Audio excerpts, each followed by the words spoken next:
Alright, let's rank these. Alright, so let's explain the tier list first. Let's rank the MPLPH Season 15, alright? This Season 15, they already announced all the rosters, the lineups. So we're gonna rank them based on... Alright, so I'm gonna base this off of... First of all, our scrims. So we have personal scrims with some of these teams. So I'll base it off that. Obviously, I'm not gonna say the results, but I'm just gonna put them in a tier where I think they belong based on the scrims based on our scrims with them. Also their recent tournaments as well, like for example ESL, like Falcons, Onic, and we saw Aurora as well play in ESL, so we could rank them as well. And another basis is BP. So what is BP? So BP is like when they play ranked games, like after practice, and then they BP each other, which is like a battle post, and they if they beat each other, they post it on Facebook, and you can kind of see which teams are often losing and often winning. So I'm gonna base it off that, right? So if you're from the Philippines, you're aware of what BP is. But if you're from another country, then you might not be aware, since Facebook might not be too big in your country. But in the Philippines, Facebook is like huge. So this is what we're gonna base that off, right? So let's explain the tier first before we move on. So for contenders, these are obviously it means like they have a chance to be a champion. Like they have a really high chance to be champions this season, right? That's what contenders mean. Championship contenders. Alright, so that's the first tier, that's the highest tier. And then for the playoffs, we have easy playoffs. So these are the teams that I think are gonna make it to playoffs. Like easily. Should be a sure playoffs. Alright? Should be a sure playoffs. Now for the dark horse, these are the teams that we don't know if they're gonna do good, but they have like crazy potential, right? Crazy potential, and they could kind of like poison other teams, like lason. In Tagalog, it's lason. Okay, so that's dark horse. And then for the last tier, which is the lowest tier, it's called we're having it as doubts. So these are the teams that are, people are still having doubts about them, since they might not have as much experience. Their roster might not look too good. They don't have enough firepower and stuff like that. So that's where the last tier is going to come in, right? We're going to have questions about this team, since we don't know if it's going to be good or not. And it's looking like it looks shaky, like based on the lineup. Alright? Alright, so let's start right here. Let's start from right to left. Alright? So with Team Liquid PH, I'm gonna give you something right here. I think they're going to be easy playoffs. Easy. They should be playoffs, but I don't know if they're contenders. Why is that? So recently they got OHEB, right? Which is definitely a big improvement from Yuktizi, but they still have JP. But it might actually go well with JP's roam, because if you think about it, JP's roam is more passive, right? If you think about their old roster, the championship Team Liquid, they had Yahweh and Benny, which are both kind of aggressive, and they do some like really risky plays.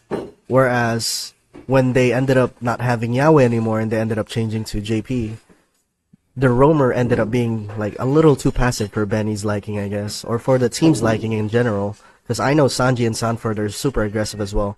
And then the chemistry just kind of messed up, because that was their specialty. Like the old Team Liquid World Champion lineup was like the Echo Train, right? Like whatever it's called, the train, whatever. It was something train. Echo Express. There you go, Echo Express.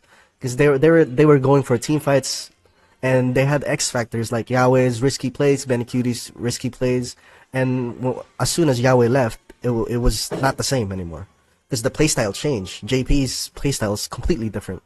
He's a more disciplined roamer, I would say. He's a more like fundamentally sound roamer. He's more by the book.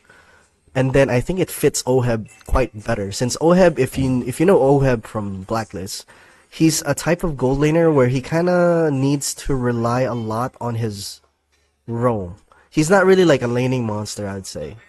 He's more of a team type of player. Like, he's a team fight type of gold laner where he needs to wait for the late game for him to shine. Like, there's rarely any occasions where he would totally dominate in lane. There's some moments, but it's quite rare, right? So it might fit with JP's playstyle, since JP might protect him. He's a little bit more passive. OHEB is passive as well compared to Benny.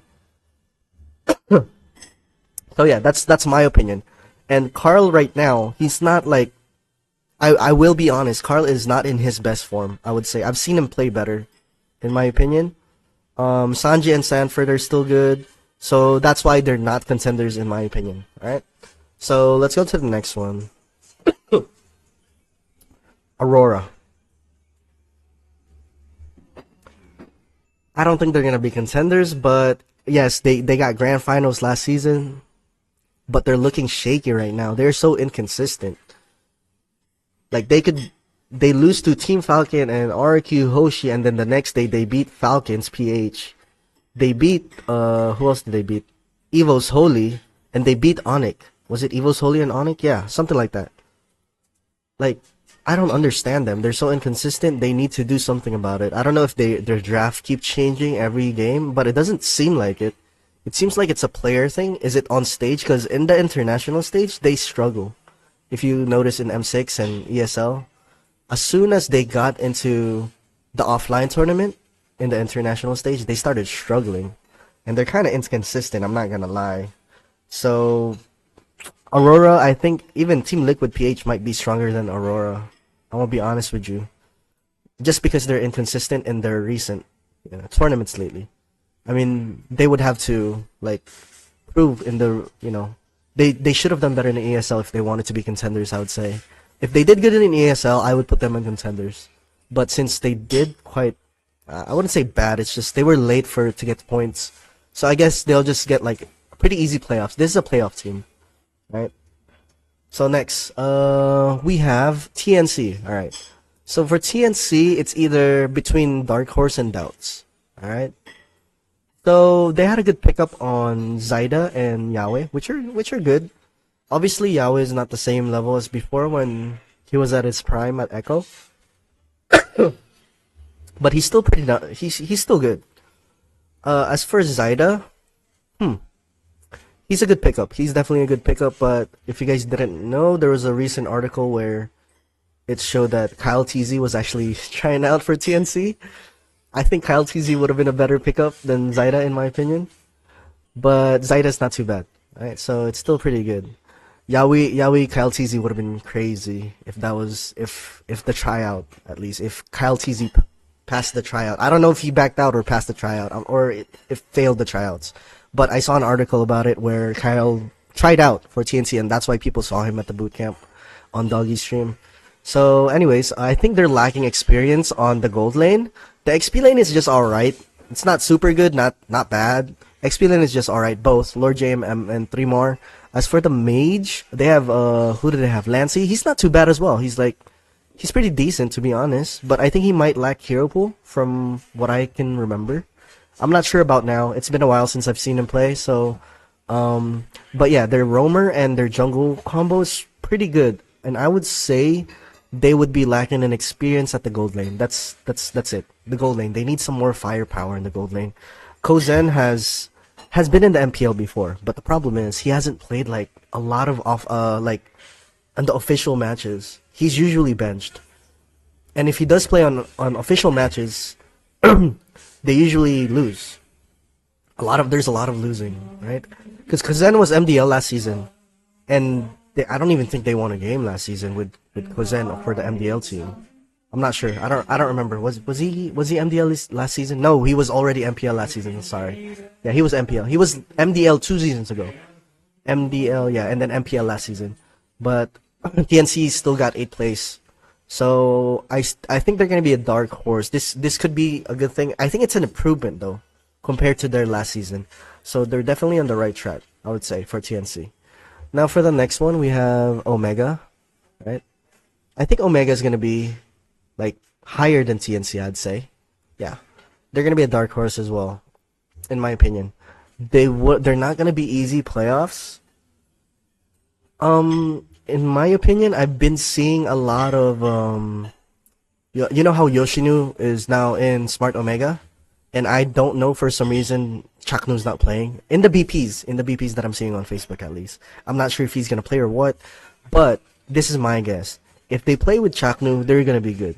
If they play with Yoshi, it's not gonna be as good, in my opinion. Chaknu is definitely better than Yoshino. And then they had a downgrade on the XP, in my opinion. I think Ryota is better than Lewis, in my opinion, as well. First of all, more experience. Internationally as well. Lewis has no experience in international. I don't know if he has. But Ryota used to be C-Ball, right? As well. So he might have learned a lot from the previous AP.Bren lineup. From Coach Ducky as well. Right? So that's like a big deal, even if you're 6-man in the C-Ball lineup. And Ryota was in, I believe, in a couple of M series. He played like one M series, I think, from what I can remember. So I think Lewis is a downgrade for me, in my opinion. Yeah, definitely a downgrade. So I think they're gonna be a dark horse. If they play Yoshi and Lewis, they might not do as well. But then Lewis he is a younger talent, I guess, compared to Ryota. So maybe that's why. Maybe that's why they're playing him. I'm not sure. But in my opinion, they should definitely put Ryota back up, because he is a lot better. And they should make Chaknu play. Okay? So for the next one, we have Twisted Minds. Alright, so this one is kind of weird. Twisted Minds. So for Twisted Minds, it's like they kind of put together a bunch of players that got released. They put together a bunch of players that got released, and they didn't really want to do any buyouts, I would say. Alright? They didn't really want to do any buyouts, I'd say, for Twisted Minds. And it's a weird lineup, and I think they're lacking firepower. And from the recent BPs that I've been seeing, they're playing Sensui as a roam, and Sensui is a jungler.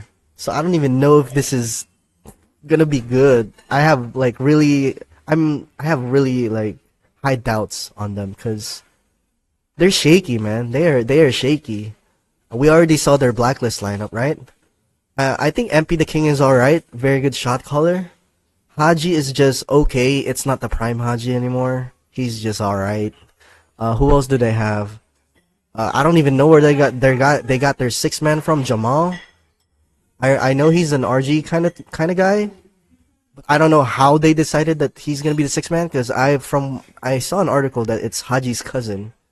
But for me, like, if you're a new and international brand like Twisted Minds is big. Let me just remind you guys. Twisted Minds is big. They have an EWC club. So like, instead of getting someone that has no experience, might as well like try to invest on someone that at least has experience. And there was a ton of people that were free agents that had experience that they could have gotten, or they could have just used money and just bought some people out, right? But I really have high doubts against towards this team. Yeah, I don't know how I feel about this, right? So, anyways, yeah, I have high doubts for them just because it's like a weird mix. That's all. It's a weird mix, and even if they're not a weird mix, it's like a blacklist downgraded. Blacklist downgraded. I don't know.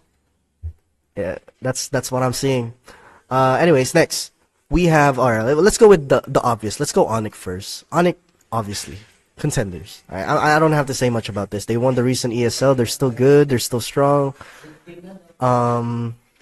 Hopefully they are trying to fix their small holes that they have. I'm seeing a little bit of some holes in their jungler, like hero pool wise. I think King Kong is a very, very good assassin, but when he plays like alphas, veterans, he's not as explosive or effective as when he plays Joy, Suyu, and so forth, Fanny, right? So that's what they're lacking, in my opinion. Maybe just the hero pool. As soon as they fix that, I think Onic PH is still, they're gonna have a dynasty for a long time. As soon as they fix that. Kelra's hero pool is insane, so I don't even have anything to say about Kelra. Super Prince, also hero pool is insane. Pretty much plays every mage. Kirk's hero pool might be lacking as well, from what I noticed. So it's between Kirk and never mind. Brusco's there also. No, Brusco's alright, I think. Yeah, Brusco's alright. Not too bad. Yeah. Mainly on King Kong, since he's like a main factor of the team. He's like a main key of the team. So if he's given like the wrong jungler, I think they're gonna struggle if he's given the wrong jungler, or if he runs out of a jungle, his comfort pick heroes at least. All right. So for the next one, we have the AP.Bren. So this is the previous lazy lineup. So obviously they don't have experience playing against the MPL teams other than the ESL run that they had, which both of us got eliminated, but we had C-Ball, so we weren't really practicing. So lazy, they're just lacking experience in my opinion. I mean, it's an alright. There's about 2 players in that line in this lineup that's MPL ready, but the rest I'd say they're still lacking a little bit. In my opinion, James Punks is probably MPL ready. Yeah, he's definitely MPL ready. But just like King Kong, he is very assassin heavy. If you we played against them, so I know how they play, right? So I have a lot of info about this team. James Punks is really assassin heavy, and if he runs out of like heroes, he might struggle. He might struggle, in my opinion. And based on BPs recently, they've been losing to like other MDL teams that are not even that good. I'm gonna be honest. Like, I've been seeing a lot of BPs on them.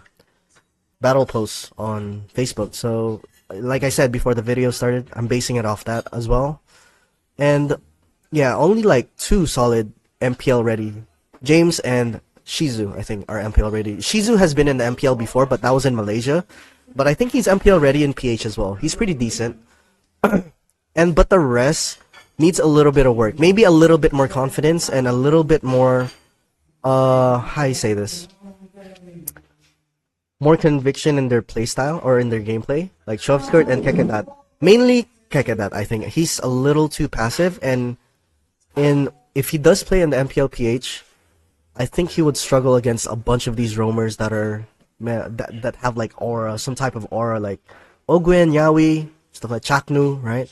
They're really good roamers. So they need to be careful of that, because their playstyle is protect James Punks and let him carry. That's pretty much their playstyle, from what I noticed. And if they fail to open up open up space for James, they kind of struggle. They struggle a lot, because he's like a hard carry of the team. He's so if people will focus on James in terms of draft and their playstyle, this team will struggle. This team will struggle.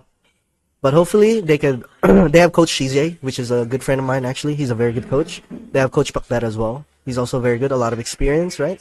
So hopefully they fix that by the time MPL comes. So for the next one, we have Falcons. They had their long break, and after their long break, they played in ESL, right? And their playstyle and their gameplay is still the same. Still the same, very fundamentally sound, very textbook, and very like disciplined, right?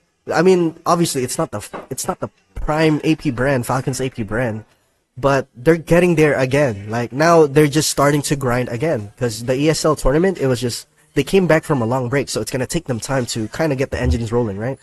So I think they're gonna be like contenders in my opinion, right? Other than I guess they're biased because they're my previous team. But I could really still see it, like this lineup, if it's not broken, you don't have to fix it, right? So I think they're still good. I'm gonna be honest with you. So this lineup is still pretty darn good, the Falcons lineup. But yeah, this is my tier list for this. For the power rankings, I'll do it probably after the first week of MPL. We need to see how they play first to do power rankings. But I will do another tier list for a different region. So you guys let me know what region you guys want me to do next. Like, you want me to do Indo, you want me to do Malaysia. Malaysia is going to be hard because I don't have a lot of info on the Malaysia MPL. But for Indo, maybe we could do Cambodia. I have a little bit of info. We could even do like, I don't even know if there's going to be an NACT, so I could even do that. But anyways, yeah, let me know in the comment section below what region you guys want me to do next. Then we'll try to do a tier list for them. For the power rankings, we'll do it when the MPL season starts. Alright? So yeah, don't forget to subscribe and like. And then I'll see you guys in the next video.